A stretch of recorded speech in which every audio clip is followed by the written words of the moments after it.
დღეს მე და მართა შევეჯიბრებით ერთმანეთს. შევოთ ორი ნაბიჯის მარკეტში, სულ გვექნება 30-30 ლარი და 1 წუთის განმავლობაში ვინც უფრო მეტ პროდუქტს აიღებს, ის იქნება გამარჯვებული. მზად ხარ? 1, 2, 3.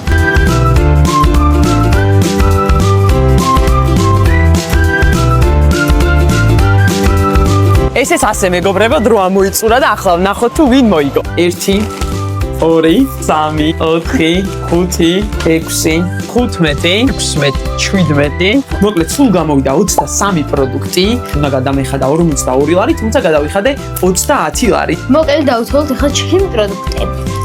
1, 2, 3, 4, 5, 17, 18, 19, 20, 21, 22. 23-22 მეგობრებო და გავიმარჯვე. სულ უნდა გადამეხადა 38 ლარი, მაგრამ გადავიხადე 30 ლარი ამ ყველაში. დედაცო.